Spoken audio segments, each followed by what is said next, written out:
This is the Debunking Economics podcast with Steve Keen and Phil Dobbie. The archives. Episode 221. Nordhaus is the climate's worst enemy.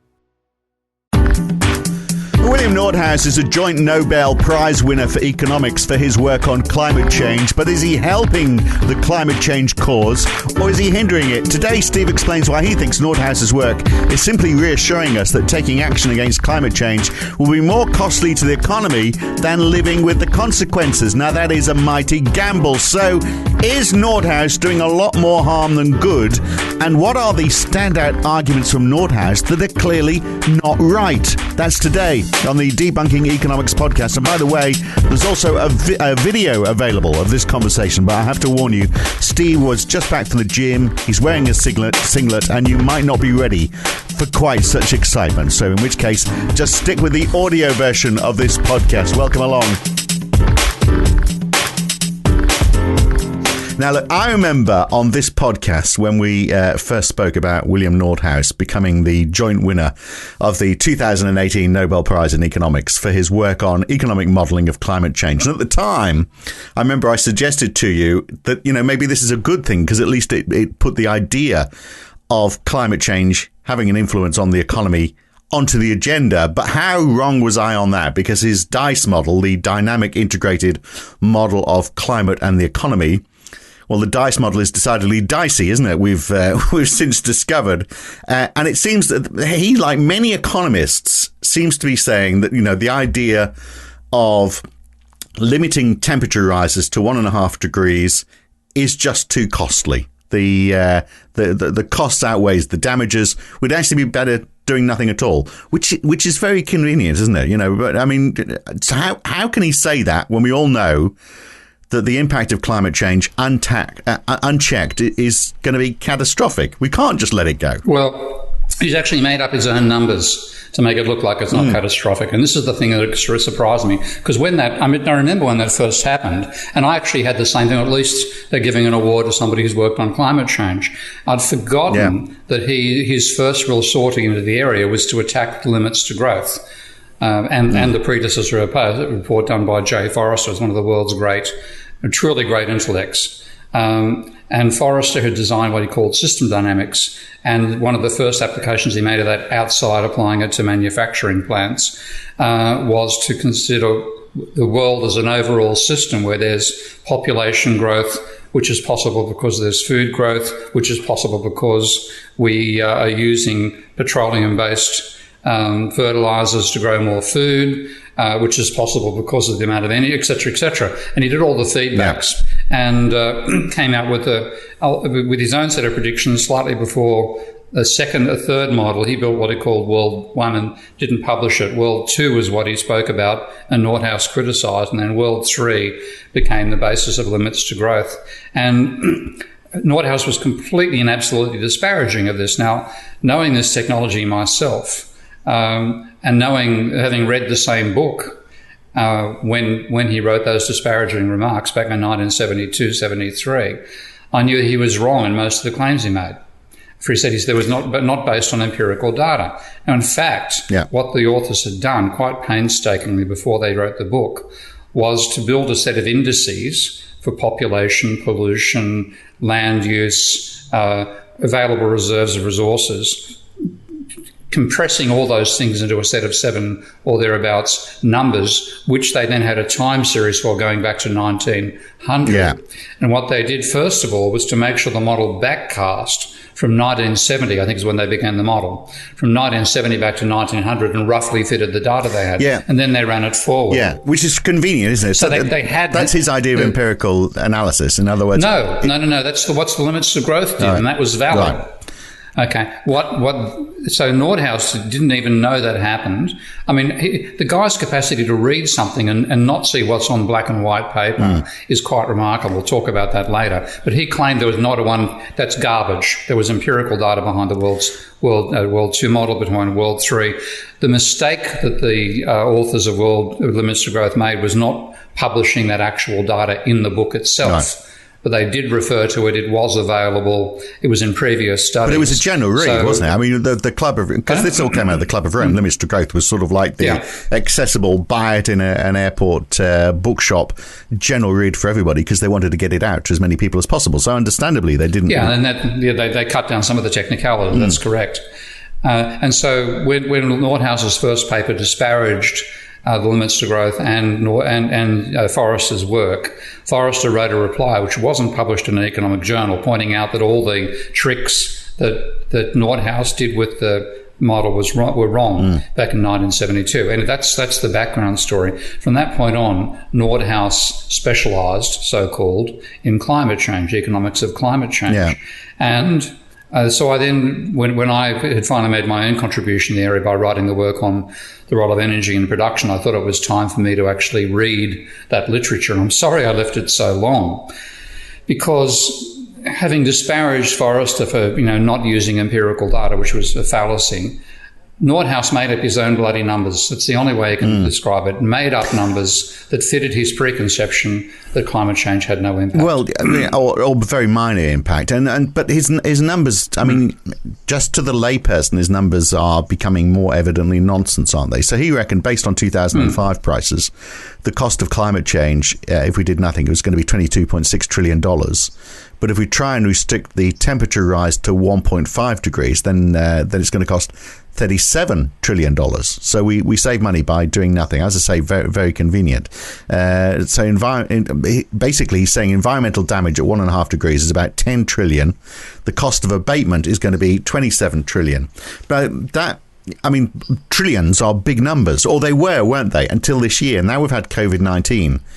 And as a planet, we're spending more than that this year, just trying to go against something that we just didn't see coming. Those numbers actually seem quite small now. So people are going to look and go, hang on a second, if COVID-19's cost this much, you're saying climate change is going to cost less?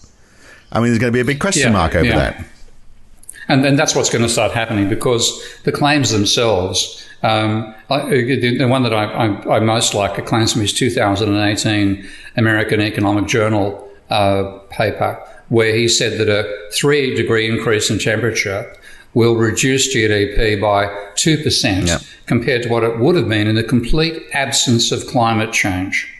Now, putting those in terms of the trillions, American economy is about $20 trillion. Let's say the whole globe is $100 trillion. He's saying, in effect, the costs of a 3-degree increase are about $2 trillion. Yeah. Now, it's not it's the percentage of GDP that really lets you get a handle on this. So a 3-degree increase in temperature will only cause a 2% fall in GDP. Yeah. Which is so trivial, it's not even rounding. Well, so the OECD is saying probably 10% at best, the fall this year. Scientists are saying probably human extinction. Yeah, no, I'm saying, but this year, the OECD estimates are probably we're seeing the GDP fall by at least 10% as a result of COVID-19. Yeah, so COVID-19 is 5 times worse than climate change is going to be. That's telling us. Yeah, exactly. Which is, he said, hang on a second. What's going on here? Well, I decided to take a look at what's going on, and I have, I've spent half a century. I've been critiquing neoclassical economics and Marxian economics as well. And in that entire time, I've never read anything as bad as I've read the work by Nordhaus, Toll, Mendelssohn. It is just, they have simply suffered from what I call the neoclassical disease of let's make up an assumption that makes the problem disappear. But isn't also, when he talks about using empirical evidence, and I take your point that Club of Rome used a lot of data going back a long way. But he'd say, well, his approach is doing that as well, looking at the timeline. But there's a danger with doing that as well, isn't there? Because because things unexpected happen. You have, with climate, you've got tipping points. We can't look at it as a linear progression. So, and yet I'm sure that's his idea of empirical analysis, isn't it? Well, No, we would. No one forecast the impact this year of COVID-19. And we'll get to understand why we're getting more of these diseases, and perhaps you can start to model them. But at the moment, it's just a completely unknown as far as we're concerned. That's right. It's unknowns. If you take the old Rumfeld line. But what he's done is tied down to known irrelevancies, and this is what surprised me, because we do know, for example, that Florida is hotter than New York, and New York is hotter than North Dakota, and that New York earns more per capita than Florida or North Dakota. So if I drew a relationship between the two, I got like an upside down parabola. Oh, that'll do. Well, let's just assume exactly the same thing applies with climate change. Right. So he's done that, has he? He's basically looked at the temperatures of cities. He has looked at current relationship between temperature and GDP and said that that's what we're going to find from climate change. Is just that's crazy, isn't it? So that would be like saying, well, okay, if we can look at Sydney, where you've got a temperature which averages 27 degrees in January and 18 degrees in July as the top, and we can look at London, which is less than 24 degrees as its average maximum. So London could be 3 degrees or 4 degrees warmer and still have the GDP per capita that you're getting in Sydney, which is probably pretty similar. Places like Manchester, which are cooler than, obviously quite a bit cooler than Sydney, and have a much lower GDP, if they got warmer up to the Sydney temperature, then Manchester's GDP would increase as a result of it. And that's exactly the sort of reasoning they made. And it's nonsense. I mean, it's just. I mean, when I first saw that, I mean, my partner has no interest in the work that I do, and is Buddhist, and that's very useful, because she walked into the office and I'd read this line written by Richard Toll in an extremely bad paper that has been revised 3 times. I think it's at least twice, possibly 3 times, for errors, such as having a plus sign where there should be a minus sign in numerical estimates. But in that, he said that he claimed Mendelsohn, a guy called Mendelsohn, was the first person to do this. In fact, it was Nordhaus who first did this. They simply took temperature and GDP data across the USA and fitted this curve to it, which is a scatter plot that is ridiculous. I'll show you the scatter plot in a moment. Did that and simply said, oh, well, we can fit this with a parabola, roughly speaking, and warmer places do less well than cold places do less well than medium places, and medium places do better than hot places. Right. In America. And then that's what's going to happen. We assume that what happens over space will happen over time. Now, that sounds like a clever line. And a lot of this stuff is trying to be clever with language. But it's basing it just on GDP versus temperature. Based on today, without any of the historical factors about how those towns developed, without any change in the energy retained. But also, why those towns developed where they did, what natural resources are around, the settlement patterns, all the history which determines the wealth of a city. I mean, it's slightly more complicated model than just America. I mean, if you applied it and applied anywhere else, like in the developing world where you've got very low GDP and high temperatures, that model would be blown out of the water. Well, the model is it's not the fact you compare it with somewhere else on the planet. It's that it's completely irrelevant to what climate change is about. Anyway, and if I can do a screen share here, I'll just show you. You've got to label it for me. So if you're listening to this, as a podcast, then this is why you should be watching on video. Except I understand you might not want to do that, given how we've described Steve's attire. Yes. Okay. This is the data. This is an example of the data. It's not quite the same data he used, but it's pretty close. And that is what I've got here is the horizontal line here is the deviation of temperatures in the United States by state from the average, which is 11.5 degrees Celsius. That's 11.5 there. That's 9.5. That's 13.5 degrees. Yeah. Up here we have GDP deviations from the average. I think that's about, I've forgotten what the exact average is, but I've got it in the data. So I can't see any pattern there whatsoever. I know, but if you fit a parabola to it, you get this. You can get a vague fit to it here. Okay. Right. Now, isn't the word vague the key word in that? Vague is a very good word. Now that not only is that the curve that they applied to say this is what climate change is going to do. So, for example, if we have a 10 degree, this model, inverted commas, God, clown faces either side, and predicts that if you have a 10-degree increase in temperature, you will suffer a 30% fall in GDP. Now, based on observations of existing temperatures in existing GDP, in just American towns. In just American. So they've generalised it to the rest of the world in various ways since then. But this premise means that they're saying if you increase the global temperature by 10 degrees, you would reduce GDP by a mere 30%. Now, 10 degrees is about the increase in energy level that occurred during some of the worst extinctions in the history of life on this planet. And what to actually increase the temperature of the atmosphere alone by that much, by 10 degrees Celsius. Just to bring up that number on my paper here.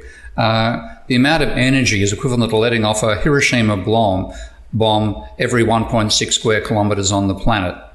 And that's not even including warming up the ocean, which is what this is also doing, because the ocean weighs 250 times as much as pardon me, stuffing up the screen here. The ocean weighs 250 times as much as the atmosphere. So to increase both, and what they're doing is equilibrium modelling. So they're saying 10 degrees is an equilibrium situation. Sometime in the far future, once all this energy has been absorbed or retained from the sun because of the extra carbon dioxide in the atmosphere, to do that with our own means, to add the energy ourselves rather than retain what's coming in from the sun, we'd need to let off a Hiroshima bomb every couple of square metres on the planet. So the problem is, because he's retrofitting models, I suspect, but to try and argue his case, and he's a Nobel Prize winner, politicians are going to listen to him. More than they're going to listen to you, for example, and more to the point, they're going to use him as an excuse for not doing enough. And you do worry about that, because you look at, so for example, the UK's government policy towards climate change, and I think the UK is doing more than some countries, like Australia, for example, which continues to dig up coal and has a prime minister who's taken coal into Parliament and talked about how good it is. The UK government has 5 priorities for climate change. One is research. Well, that could just be reading Nordhaus, couldn't it? So that's not a good one. Unfortunately. Another one is planting trees. That's fine, but how many? I'm not quite sure how many wouldn't be room to move, I suspect, by the time they're planted enough. Another is retrofitting houses to make them more energy efficient. So that's fine. But again, a drop in the ocean, I suspect. But a big one is spending $5.2 billion on flood defences. So in other words, it's like we're accepting it's happening. So how are we going to mitigate against it? Not how we're going to prevent it, but how are we going to protect ourselves from it? It all sounds a bit piecemeal, doesn't it? Of course, in the US, they're doing even less, given that, you've got a president there who wants to be the dominant supplier of global energy through fracking, and vowed to turn everything that Barack Obama had done on greenhouse gas emissions to turn it around very, very quickly, he said. So there's not a lot of hope, is there, that things are going to change? And Nordhaus obviously is going to be the politician's friend on all of this. And that's the trouble, because people have accepted these numbers as if they're realistic. And of course, they're also published by the IPCC, the UN government body, the intergovernmental body that tries to advise about the dangers of climate change. It's dominated by these same neoclassical economists, not Nordhaus personally, but people like Richard Toll, who has since resigned because he thought it was too alarmist. They, in 2014, claimed that the impact of global warming, like again about a 3-degree temperature increase, which they thought would take till 2100, that will reduce GDP in 2100 by 2%, between 0.2 and 2%, compared to what it would have been in the complete absence of climate change, which again is such a trivial amount of a decline in the rate of growth of the economy over the next 80 years that you wouldn't even bother doing anything about it. And the foundation for that are the most absurd assumptions where they're making up these numbers. So they assume and that's the point about the temperature thing, that increasing global temperature by 10 degrees is a bit like moving North Dakota to New York. No big deal. But I mean, instead, it'll wipe out most life on the planet. Yeah, well, I mean, but that is the point, isn't it? I mean, that is what is wrong with that model. If you, I gave the example of Manchester before. If you increase the temperature in Manchester by 2 degrees, but you didn't increase everywhere else by 2 degrees, we might be able to cope with that. It's when you're adding that 2 degrees everywhere else, including the places that are already hot. That's when you've got the problem, isn't it? That's right. Like there'll be parts of the planet which we're already seeing now, which have temperatures that have never been recorded before in the history of our existence on the planet as a species. And if you talk about a 10-degree temperature, then that's something which the planet has had, after it ceased being a ball of molten Earth. It's had 2 or 3 brief periods in several billion years where the temperature's been that high. So the thought we can drive up to that stage and capitalism will just basically sneeze and say this is nothing, that's the mental attitude they've got. And they've made up those numbers in 3 ways. One is by this crazy idea you can use the current GDP temperature correlations to predict what's going to happen with climate change. The other is they simply assume that anything that occurs indoors won't be affected by climate change. I read that as well. That is crazy, isn't it? So we're all going to be fine. Industry's not going to be impacted if that industry is indoors. That's basically what he said. That's right. It didn't quite say indoors. It said carefully controlled environments. Right. And the examples he gave were, this is Nordhaus's first paper in 1991, were chip fabrication and surgery. But he then assumed that all of manufacturing, all of mining, which is hilarious because a lot of it's open cut these days, of course, all of mining, all of services, all of retail, all of wholesale would be unaffected. And therefore, he assumed that 87% of America's GDP would not be affected by climate change. Now, if you assume that, for Christ's fucking sake, you check your assumption. Yeah. Go and ask a scientist. Is this reasonable? The third thing they did was ignore scientists. Yeah. Well, let's get onto that in a second because I've got a question on that. Economists versus scientists. That's a bit of a problem, isn't it? Because they speak different languages. Their brains are geared differently. And so how are they going to get on and reach a conclusion? But just on the, it's all fine for us all indoors. So we can all go retail shopping. We can go to our Westfield shopping centre. That's indoors. But food's grown outside. Wouldn't that be a slightly fundamental problem? It doesn't seem to occur to people like Richard Toll, who when a meteorologist said, "Are you assuming that just adding 10 degrees to temperature everywhere tells you what climate change is going to do?" He said that's an insanely stupid assumption fundamentally. And somebody said, another one wrote back and said, are you actually saying that we could cope with a 10-degree increase in global temperature? And Toll replied, we'd move indoors like the Saudis. Now, where do the Saudis get their food from? Okay, they import it from overseas because it's too damn hot and too damn dry to grow anything in that country. If the entire planet becomes as hot as Saudi Arabia, where do we import it from? Mars? So how is there any credibility whatsoever given to these people? Because nobody's looked at them. Nobody's looked at them in this detail. And this is what horrifies me. It's not just the neoclassicals and the policymakers that I'm critical of. It's actually my own fellow heterodox economists because... And I've got guilty of this myself. I haven't looked at their stuff for this length of time. I've been focusing on, Minsky's financial instability hypothesis and stuff like that. And when I said I was going to look at Nordhaus in detail, a few of my colleagues wrote to me and said, it's just the discount rate. He applies a really high discount rate so that if you discount the future by 7% per annum and you're going a century in the future, then damages in a century come out as trivial today. And that was my expectation. That's what I thought I'd find. No, they made up numbers that made it look like nothing significant was going to happen in the next century and that climate change will have a trivial impact on the economy. And there was, by those 3 methods, by this using current what I call cross-sectional data to say they can predict the impact of climate change, ignoring the huge amount of energy that is involved in raising the temperature of the globe, by pretending anything that happens indoors won't be affected, and then by asking scientists what they thought and diluting what the scientists said with comments of such ecological geniuses as Larry Summers. So I'm not a scientist, as you know. In fact, I'm not, really that smart. Generally, I just have this ability to talk, which somehow manages to allow me to scrape a living. So for someone of my limited intellect, that model of let's look at existing temperatures, let's take a snapshot and apply GDP and assume that if we move any of those cities up to the warmer or colder cities, then the GDP is going to change accordingly. I mean, you don't need to be that smart to realize that it's just full of shit, do you? Exactly, it is full of shit. And the reason why they don't react that way is because they have shit methodology.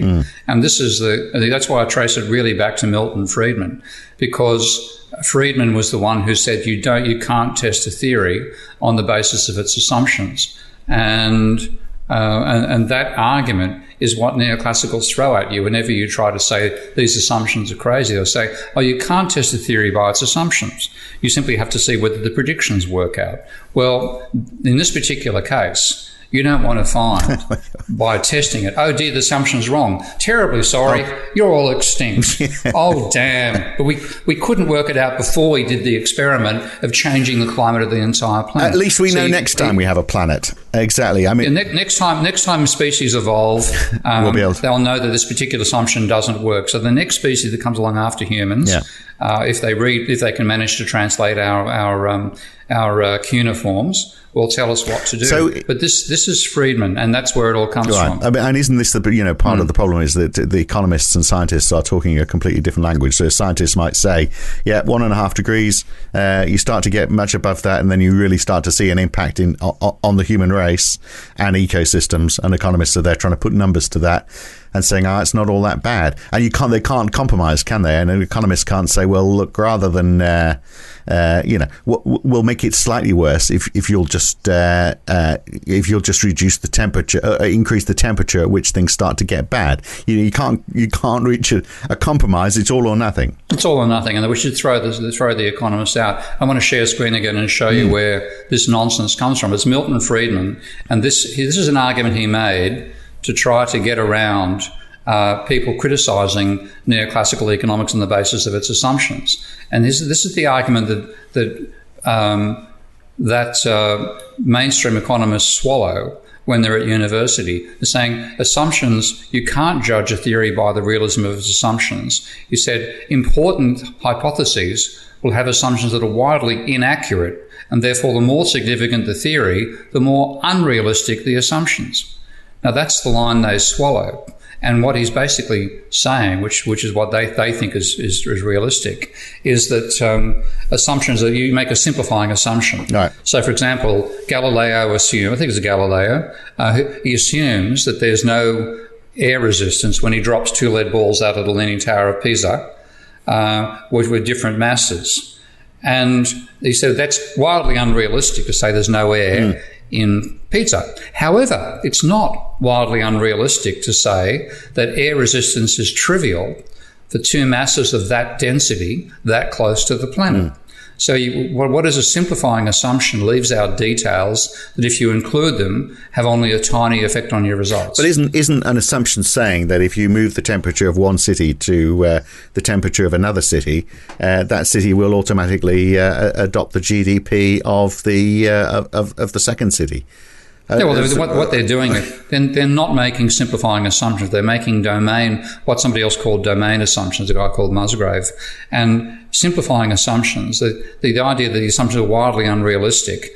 No, if you make a genuine simplifying assumption, and you then remove the simplifying assumption, you get a much more complicated result, which is only a small way different to what you actually said in the first place. So we take the idea of Galileo dropping 2 lead balls out of the Leaning Tower of Pisa, and he assumed effectively air resistance could be ignored. Well, if you try to take air resistance into account, I'm not sure, but I think the small dense ball would hit the ground faster than the large dense ball. No. So what he said, he said, well, if I drop them out of the tower, they'll both fall at the same rate, whereas the theory that he was contradicting, which is Aristotle, was the heavier thing would fall faster. Right. So it's an irrelevant. So it's irrelevant, and if you took it into account, would actually make his results slightly stronger, because I think the weight, the air resistance is relative to the square of to the area of the area of the ball, whereas the mass is the volume. I've got a feeling you'd actually find the small ball fell slightly faster. So in other words, you can make that assumption, and you don't. If you take it out, your results don't change. But if you make this assumption, and it's wrong, your assumptions, the results are completely wrong. Different. And isn't that part of the problem then? How do we know what the irrelevances are? Because it is such a complex science, whereas economists are obviously trying to simplify everything, and they might take the wrong stuff out. And also, there's a whole question about tipping points. So if you start to say, well, we're looking for empirical evidence, you're basing it on what's happening in the past rather than what's happening in the future. And economists don't know what they don't know in terms of all of that. What we do know, for example, is things like the fact that the Arctic Circle reached 38 degrees the last couple of months, the highest ever. And we know that the retreat of ice in the Arctic Circle means there's less solar reflection. I'm fairly certain that's not in Nordhaus's model. In fact, you wonder, if you just look at economic numbers and you're not looking at the scientific models, you're comparing apples and oranges, and isn't that the problem? Not just that; it's also for outright dishonesty, and this is the thing which amazed me, because why would he do that? Well, I mean, why would he have an interest in doing that? Apart from the fact it's won him a prize for the shelf. He just wants to reach a conclusion that the market economy can handle climate change. All you've got to do is do what they call cover an externality. So there's no price on carbon dioxide in the atmosphere. You put a price on it. Therefore, people who are producing carbon dioxide will produce less, or they'll find technology that doesn't produce it in the first place, and the market system will solve all the problems. That argument is something which trivializes the issue, but it doesn't work if you find that there are some, like for some points, for example, you lose the Arctic sea ice, and then the entire climate of the planet changes. And we have no idea of what that future is. The uncertainties you were talking about earlier come to the fore. So he literally not only ignored what scientists had, he contradicted what they said. And this is the thing which, I found a lot of garbage in looking through Nordhaus work. This is probably the worst. That's the way he treated work by a university, I think the University of Sussex, might be University of Surrey, climate scientist called Tim Lenton. Mm-hmm. And have you seen Lenton and his colleagues? Lenton did an expert survey of climatologists and geologists and so on, where he said, can we work out whether there are elements in the climate that will tip, so go from one qualitative state to another? And can we work out the temperatures at which they will occur? And the very first time they did this back in 2008, they concluded they were looking at, they limited it to very large features of the Earth, so features that were more than 1,000 kilometres in length, or and ones which would be tipped by what we did this century. And they identified about 8. But one of the obvious ones was Arctic sea ice, Greenland, and West Antarctic, thermohaline solution, the Gulf Stream, and so on. And in that, they finally concluded that the most critical danger was Arctic sea ice disappearing in the next 10 to 20 years. And I'll just show you that quote again, because I just want to start with what was actually said by the scientists rather than what Nordhaus claimed they said. So I'll just highlight this, and here is what Lenton and co said. I'll just share the screen now. Yeah, the expectation is mounting. Yeah, here we go. We conclude that the greatest and clearest threat is that the Arctic summer sea ice, with loss likely to occur long before and potentially contribute to Greenland ice shelf melt. Okay, and when you look at their table, the table they put together to talk about this, let's see, I had this, let's see here. Okay, this is their table from the Lenton survey, pardon me, taking a while to scroll down to it. Okay, policy relevant future tipping points. So Arctic summer sea ice, global warming of between 0.5 and 2 degrees Celsius will happen on time scale of decades and will give us amplified warming and so on. And then they say, and that's the greatest and clearest threat. Okay, that's there. Yeah. What does Nordhaus do? He shows this table. This is table N1 in his book, The Climate Casino. And he has tipping element, yes, 10 years, correct. Threshold warming, +5 to -2, correct. Level of most concern, right. Only 1 star. Where does that come from? Even though he made it up. Even though it's happening. He made it up because the only time word critical turns up here in Norton's in this table, this is when critical values. Now, when you check and see what do they mean by critical values, it says unidentified. Oh, great. He said, oh, unidentified, not a problem. Okay. What they meant was they didn't know what temperature between 0.5 and 2 would actually cause the Arctic sea ice to disappear, but they were sure there was a temperature level that would cause it within that range. Okay, they simply hadn't tied it down accurately. That's the only way that I can say he could have looked at this and dreamt up this idea, as he said. And this is now from Nordhaus. He says, a few systematic surveys, one by Lenton, their review finds no critical tipping elements with a time horizon of less than 300 years until global temperatures have increased by at least 3 degrees Celsius. In plain English, that can be called a lie. Because this thing here, that's the fallacy. And when you look at what they themselves said, they did say it was critical. And this again is the conclusion of the article. But I mean, if you talk to the man in the street, they would say the disappearance of Arctic sea ice is almost certainly a concern, wouldn't they? So I wonder whether Nordhaus is going to be found out to be a fraud over time. The more I hope so. This is fraudulent work because a lot of this just seems so clearly wrong, doesn't it? And yet, he's obviously. I'm going to answer a question I asked you. Why would he be doing this? And look, in my mind, Steve, you could make a lot more money, I suspect, if you were able to consult to governments and tell them what they wanted to hear. Your problem is you give them bad news. They want to pay to hear that. They want somebody with a good reputation to tell them exactly what they want to hear. So that's which is interesting, isn't it? Because you do get a lot of the right-wing media saying that there's a lot of people in this climate change game to make money. So people point to the IPCC, for example, and climate change scientists and saying this is all climate change is a fraud. People are saying it's bad just because they can make money. Yeah, can make a fortune out of grant money. I know it's a total joke. But I mean, it actually does go the other way, doesn't it? Because I'm sure Nordhaus is making money consulting, telling governments what they want to hear. But it's not the money that motivates them. And this is one reason I'm in Debunking Economics. I quoted one of my old school teachers who we were having a class debate, which he let us do without intervention most of the time, about a politician. And we were where everybody was criticising, and somebody said, at least he's sincere. And the whole class agreed and said, yeah, okay, we're giving it sincere. And the teacher piped up and said, don't overrate sincerity. The most sincere person you'll meet in your life is the maniac chasing you down the road with an axe trying to chop your head off. Now, that is the situation. Nordhaus sincerely believes that climate change will have trivial impact on the capitalist economy. But because he does believe it, he's likely to get amplified. He's got his views amplified by people who want that to be the story. So all the climate change denial groups, and particularly the Born Lomborg types of the world, jump on it, and he gets benefit out of that. So they amplify him. He doesn't get a great deal of money out of it. He certainly gets more money than I do.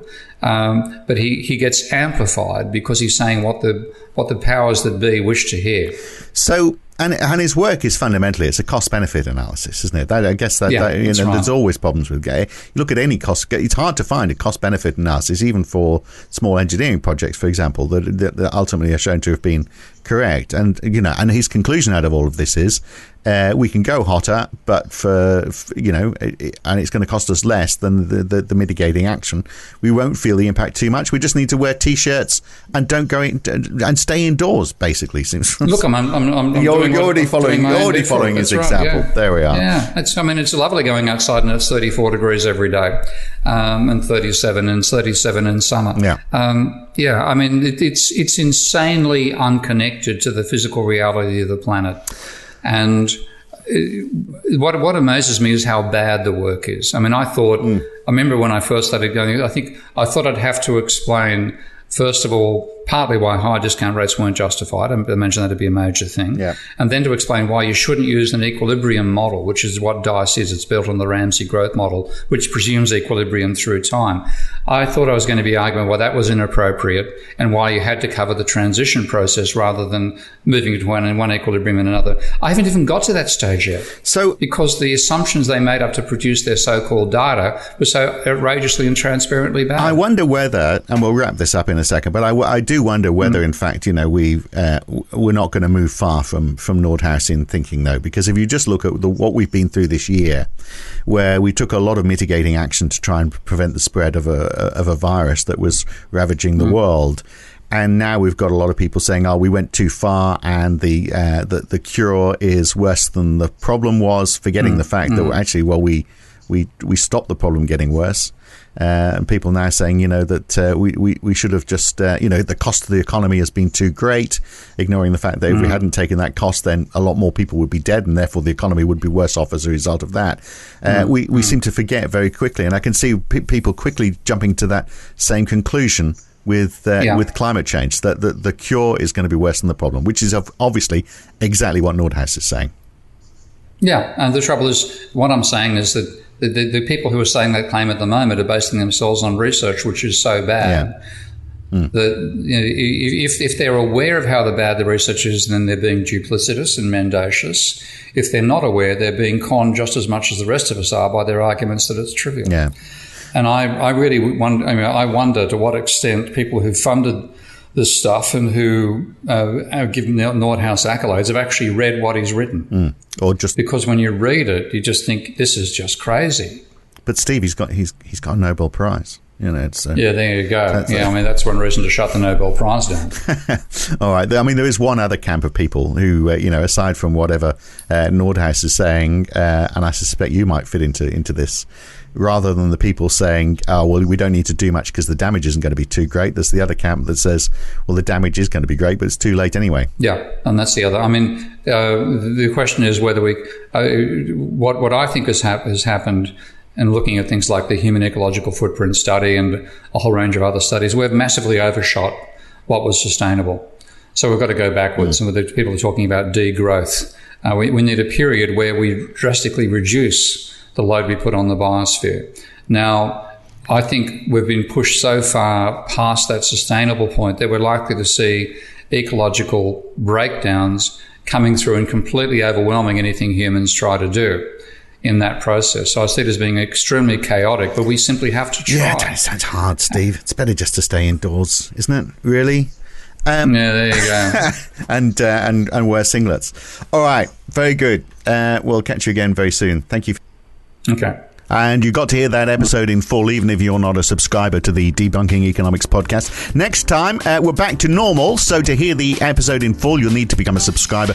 Otherwise, we'll give you an 8 or 10 minute preview. And we're going to be looking at unemployment, the rate at which central banks believe employment gets so low that it starts to cause inflation. The point is, lately, it's been very low, particularly in the United States, and we haven't seen inflation. And now deflation seems to be more of a problem. So does that mean central banks need to change their way of thinking? We'll look at that next time on the Debunking Economics podcast with Professor Steve Keen. I'm Phil Dobbie. I'll see you then.